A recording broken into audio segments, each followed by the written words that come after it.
দেশ বিদেশের ব্যবসা বাণিজ্য আর অর্থনীতির সব খবর নিয়ে আমন্ত্রণ ওয়ালটন স্মার্ট ফ্রিজ বিজনেস রিপোর্টে।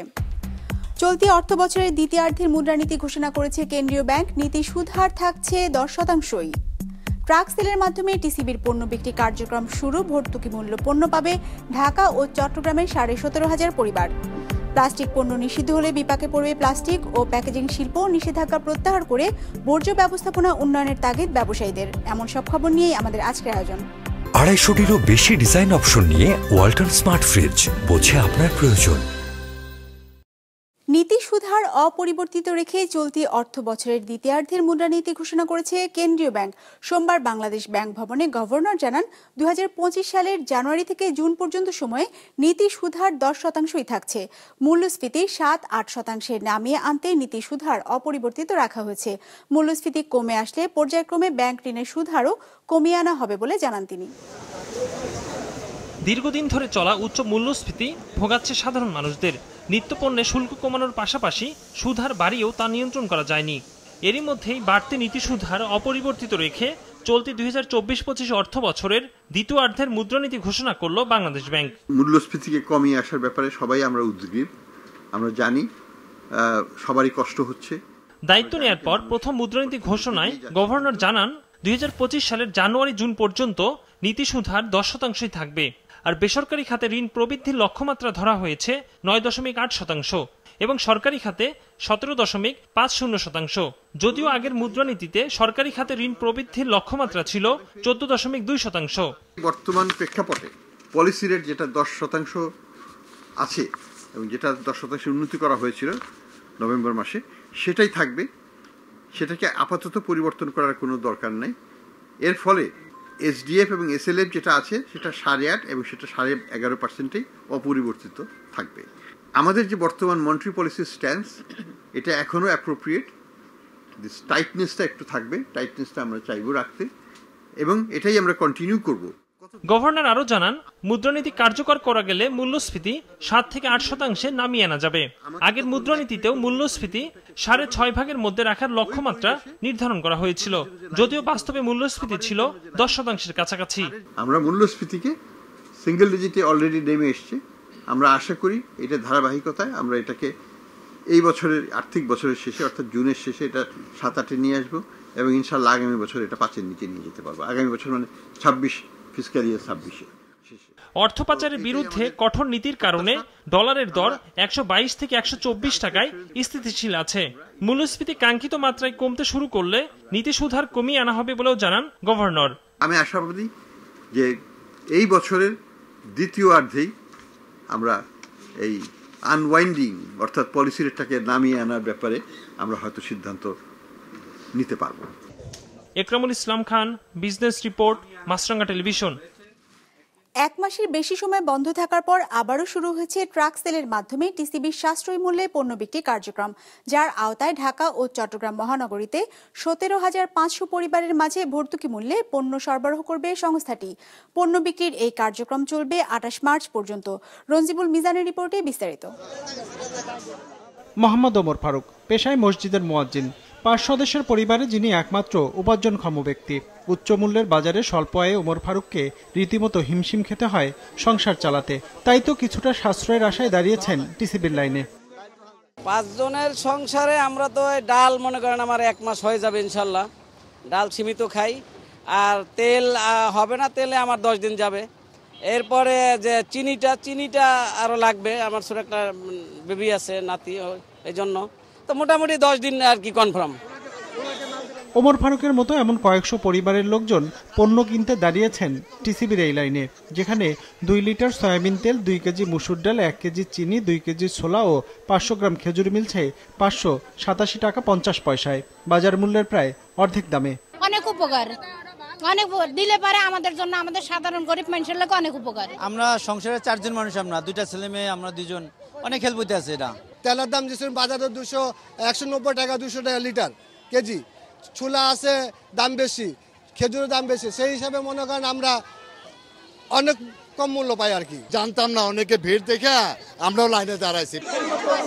সোমবার থেকে শুরু হওয়া এই কার্যক্রমে প্রথম দিনে ছিল অনিয়মের অভিযোগও। এক ব্যক্তির একাধিকবার পণ্য নেয়ার, আবার অনেকে ফিরেছেন খালি হাতে পণ্য না পেয়ে। লাইনে দাঁড়াইছি, দেখেছি লাইন ছাড়া লাইনে অনেকের নেওয়া জায়গা, একজনের 2 বারও নেয় 3 বারও নেয়, আমরা আবার নিতেও পারি না। এই কার্যক্রমের আওতায় ঢাকায় 50টি ট্রাকের মাধ্যমে প্রতিদিন 12,500 পরিবারকে পণ্য দেবে টিসিবি, আর চট্টগ্রামে 20টি ট্রাকের মাধ্যমে পণ্য দেওয়া হবে 5,000 পরিবারকে।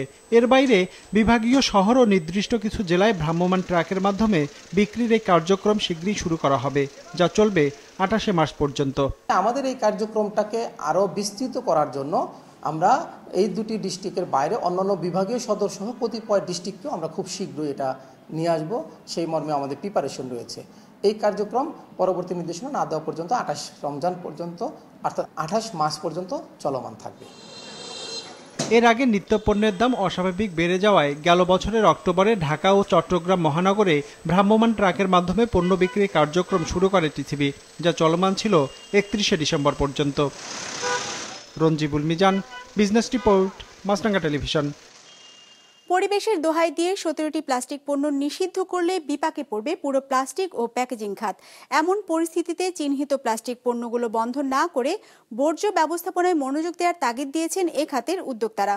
সোমবার রাজধানীতে 17তম আন্তর্জাতিক প্লাস্টিক মেলা উপলক্ষে আয়োজিত সংবাদ সম্মেলনে তারা এসব কথা বলেন। খেলনা থেকে শুরু করে আসবাবপত্র কিংবা ঘর সাজানোর বিভিন্ন উপকরণ, এর সবকিছুই এখন তৈরি হচ্ছে প্লাস্টিক থেকে। হিসেব বলছে দেশে মাথাপিছু প্লাস্টিকের ব্যবহার এখন 9 কেজি। ক্রমেই যা আরো বাড়ছে। দেশের চাহিদা মিটিয়ে প্লাস্টিক পণ্য রপ্তানি হচ্ছে পৃথিবীর বিভিন্ন গন্তব্যেও। তবে সাম্প্রতিক সময়ে পলিথিন সহ 17টি পণ্য বন্ধের ঘোষণায় চিন্তায় ফেলেছে এই খাতের উদ্যোক্তাদের।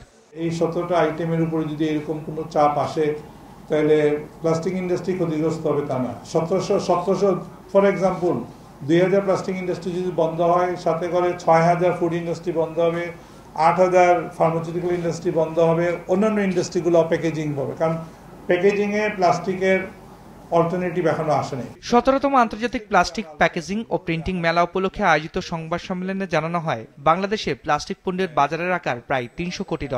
এর মধ্যে 83 ভাগই ব্যবহার হয় দেশে, বাকি 16.5% বেশি রপ্তানি হয় পৃথিবীর বিভিন্ন গন্তব্যে। এই রপ্তানির পরিমাণ আরো বাড়াতে চান উদ্যোক্তারা। দখল করতে চায় বৈশ্বিক প্লাস্টিক বাজারের অন্তত 3%। তবে দেশের অভ্যন্তরীণ সমস্যা ও সেই সাথে প্লাস্টিক সম্পর্কে নেতিবাচক মনোভাব দূর না করা গেলে সে লক্ষ্যে পৌঁছানো সম্ভব নয় বলছেন ব্যবসায়ীরা। যত উন্নত দিতে যাবেন আপনি তত এটা ইউজ বাড়বে, এটা বাড়বে। তাহলে why not Japan, why not other Singapore, America, Britain, যত দেশ দেয় এখানে ওরা 110 কেজি 20 কেজি 50 কেজি পার ক্যাপিটা ইয়ারলি ইউজ করে। কেন? রিজন ইজ দিস, উন্নয়নের সাথে এটা জড়িত। আমাদের সভাপতি মহোদয় বলেছেন প্রত্যেক সেক্টরে আপনি যান, গ্রিন হাউসে যান, মেডিসিনে যান, ইভেন একটা বেয়ারিং যদি বানায় আপনি, ইভেন এই যে আমার এই স্পিকারটা, এটাকে যদি আপনি মার্কেটিং এ যান, এটা তো র্যাপিং এর জন্য plastic to protect it from moisture and dust. So that এটা একটা মানে কি বলবো, এটা সহযোগী প্রোডাক্ট। এটাকে আমাদের ওইভাবে ট্রিট করতে হবে, আদারওয়াইজ আমরা পারবো না। সরকারের উচিত ওয়েস্ট ম্যানেজমেন্ট করা, এটার জন্য আমরা সোচ্চার হই। Ban is not the solution. Ban কোনো দেশে কখনো কোনো সলিউশন নেই, কোনো দেশ ব্যান করেও নাই। সংবাদ সম্মেলনে জানানো হয়, প্লাস্টিকের পরিবেশ বান্ধব ব্যবহার ও বিভিন্ন প্রযুক্তি সম্পর্কে ক্ষুদ্র উদ্যোক্তাদের ধারণা দিতেই আয়োজন করা হচ্ছে 17তম আন্তর্জাতিক প্লাস্টিক মেলার। এবারের মেলায় অংশগ্রহণ করবে জাপান, যুক্তরাজ্য সহ পৃথিবীর 18টি দেশের 390টি দেশি ব্র্যান্ড। প্রযুক্তি নিয়ে, র মেটেরিয়াল নিয়ে, প্রসেস নিয়ে বাইরের অনেক কোম্পানিগুলো আসবে, যাতে আমাদের এসএমই খাত যারা আছেন এবং যারা নতুন উদ্যোক্তা হবেন তারা যেন এই সেক্টর সম্বন্ধে বুঝতে পারেন, জানতে পারেন। বসুন্ধরা আন্তর্জাতিক কনভেনশন সিটিতে আগামী 12ই ফেব্রুয়ারি উদ্বোধন করা হবে প্লাস্টিক মেলার। চলবে 15ই ফেব্রুয়ারি পর্যন্ত। প্রতিদিন সকাল 11টা থেকে 7টা পর্যন্ত মেলা উন্মুক্ত থাকবে সবার জন্য। রায়হান শোভন, বিজনেস রিপোর্ট, মাছরাঙ্গা টেলিভিশন। 250টিরও বেশি ডিজাইন অপশন নিয়ে ওয়ালটন স্মার্ট ফ্রিজ, বোঝে আপনার প্রয়োজন। বেসরকারি হজ এজেন্সিগুলোকে সৌদি সরকারের বেঁধে দেওয়ার সময় 14 ফেব্রুয়ারির মধ্যে হজের প্রয়োজনীয় সকল সেবা চুক্তি সম্পাদনের নির্দেশ দেওয়া হয়েছে। সচিবালয় সংবাদ সম্মেলনে ধর্ম উপদেষ্টা জানান, আগামী বছর থেকে ওপেন টেন্ডারের মাধ্যমে অন্যান্য এয়ারলাইন্সের মাধ্যমে হজ যাত্রী পরিবহন করা যাবে। পবিত্র হজ পালনে এবছর সরকারি ব্যবস্থাপনায় ৫,২০০ জন যাত্রীর জন্য সর্বোত্তম সেবা চুক্তি সম্পাদন করেছে সরকার। তবে বেসরকারি ব্যবস্থাপনায় ৮১,৯০০ হজযাত্রীর মধ্যে এজেন্সিগুলো চুক্তি সম্পাদন করেছে ৪৫,০০০-এর। বাকিদের জন্য ১৪ ফেব্রুয়ারির মধ্যে হোটেল বা বাড়ি ভাড়া, পরিবহন, ক্যাটারিং সহ প্রয়োজনীয় সকল সেবা চুক্তি সম্পাদনের নির্দেশনা দেওয়া হয়েছে। এরপর আর কোনোভাবেই সময় বাড়াবে না সৌদি সরকার। সৌদি সরকারের পক্ষ হতে হজ সেবা দানকারী কোম্পানির সাথে ১৪ ফেব্রুয়ারির মধ্যে সকল চুক্তি সম্পাদনের নির্দেশনা দেওয়া হয়েছে এবং এই ডেডলাইনের মধ্যে তাদের পক্ষ হতে সকল চুক্তি সম্পন্ন করার জন্য তাগিদ দিচ্ছেন। সৌদি হজ ও ওমরা মন্ত্রণালয় হতে গতকালও আমাদেরকে একটা গুরুত্বপূর্ণ বার্তা পাঠানো হয়েছে, যেখানে বলা হয়েছে চুক্তি সম্পাদনের গতি খুব স্লথ এবং অনেক ক্ষেত্রে তেমন কোনো অগ্রগতি লক্ষ্য করা যাচ্ছে না। ডেডলাইন ১৪ ফেব্রুয়ারি এবং এটা কোনোভাবেই বাড়ানো হবে না। সোমবার সচিবালয়ের সংবাদ সম্মেলনে ধর্ম উপদেষ্টা আরও জানান, সৌদি সরকারের অনুমতি পেলে আগামী বছর থেকে ওপেন টেন্ডারের মাধ্যমে অন্যান্য এয়ারলাইন্সের মাধ্যমে হজ যাত্রী পরিবহন করা হবে। টিকিটের এই যে অস্বাভাবিক মূল্য বৃদ্ধি করল দ্বিগুণ, ত্রিগুণ, চতুর্গুণ, এর সাথে কারা জড়িত? স্বরাষ্ট্র মন্ত্রণালয়ের সিনিয়র সচিবকে সভাপতি করে 7 সদস্য বিশিষ্ট তদন্ত কমিটি গঠন করা হয়েছে। 15 কার্যদিবসের মধ্যে কমিটির প্রতিবেদন দেবে এবং এগুলো একটা টাস্কফোর্স 13 সদস্য সমন্বয়ের টাস্কফোর্স গঠন করা হয়েছে এবং ওনারা মনিটর করবেন। এজেন্সির গাফিলতির কারণে কোনো হজযাত্রী যেতে না পারলে উপযুক্ত ব্যবস্থা নেওয়ারও আশ্বাস দেন ধর্ম উপদেষ্টা। কাতার এয়ারওয়েজের সাথে আমরা কম্পিটিশনে যাব। ওবায়দুল কবির, বিজনেস রিপোর্ট, মাছরাঙা টেলিভিশন। দেশের বাজারে স্যামসাং নিয়ে এসেছে সর্বপ্রথম ওএলইডি টিভি সিরিজ S95D। সোমবার রাজধানীর গুলশানে ট্রান্সকম ডিজিটাল সেন্টারে যার আনুষ্ঠানিক উদ্বোধন করে স্যামসাং। 55, 65 ও 77 ইঞ্চি এই তিনটি সাইজে পাওয়া যাবে স্যামসাং এর S95D সিরিজটি। আইওটি হাব সুবিধাযুক্ত স্মার্ট থিংস ফিচারের মাধ্যমে এই সিরিজের টিভিতে স্যামসাং এর সব স্মার্ট ডিভাইস স্বাচ্ছন্দ্যে নিয়ন্ত্রণ করা যাবে। ওএলইডি টিভিগুলোর দাম শুরু 3,99,000 টাকা থেকে, যা কেনা যাবে ইএমআই সুবিধায়। এছাড়া নির্দিষ্ট ক্রেডিট কার্ডের মাধ্যমে প্রি বুকিংয়ে থাকছে 20 থেকে 40,000 টাকা পর্যন্ত মূল্য ছাড়। ফল আমদানিতে অতিরিক্ত শুল্ক আরোপ করায় লোকসানের ভয়ে যশোরের বেনাপোল স্থলবন্দর দিয়ে ভারতীয় ফল আমদানি কমেছে। গেল 3 দিনে আমদানির পরিমাণ নেমেছে অর্ধেকে। ফল আমদানিকারকরা জানান, প্রতি কেজি ফল আমদানিতে রাজস্ব দিতে হচ্ছে 115 টাকা, যা আগে ছিল 101 টাকা। গত 9 জানুয়ারি থেকে ফল আমদানির উপর শুল্ক কর বাড়ানো হয়, যা কমানোর দাবিতে গত 4 ও 5 ফেব্রুয়ারি দেশের সব বন্দর দিয়ে ফল আমদানি বন্ধ রাখেন আমদানিকারকরা। 13 তারিখের মধ্যে বাড়তি 10% শুল্ক কর না কমালে 14 ফেব্রুয়ারি থেকে ভারতের ফল আমদানি অনির্দিষ্টকালের জন্য বন্ধ রাখার ঘোষণা দিয়েছে Bangladesh fresh fruits importers association.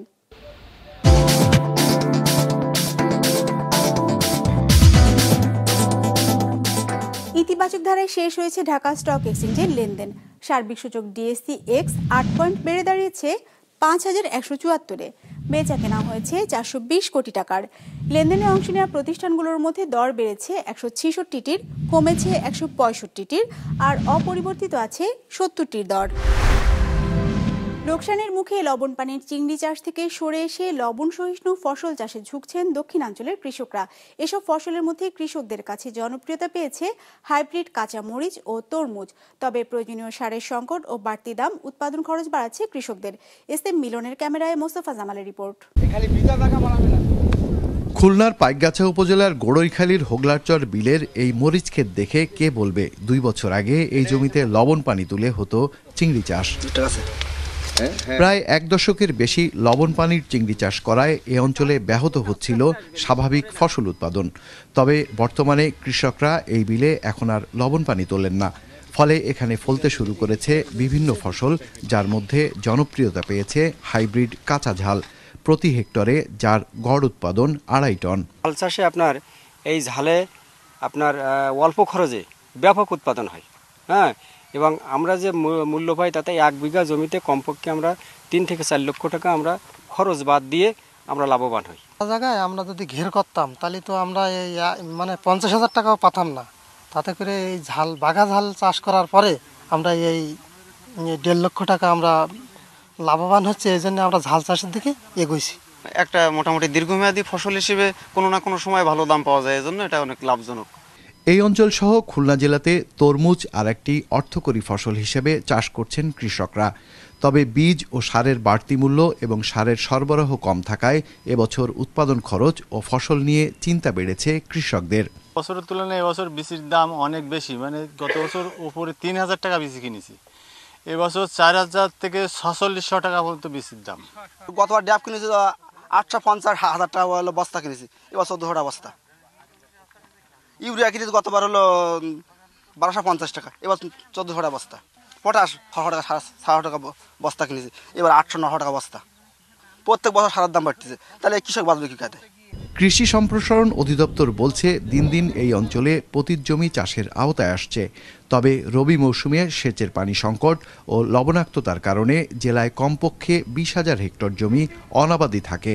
কৃষকদের সহায়তায় সারের দাম ও চাহিদা মনিটরিং করছেন তারা। মনিটরিং বৃদ্ধি করছে আমরা, এসএওরা প্রত্যেকে ওই দোকানে থাকছেন এবং আমরা সার যখন আসে ওটা মনিটরিং করছে, মজুদটা ঠিক মতো করছে এবং দাম ক্যাশ মেমোর মাধ্যমে যাতে এটা সার বিক্রি হয়।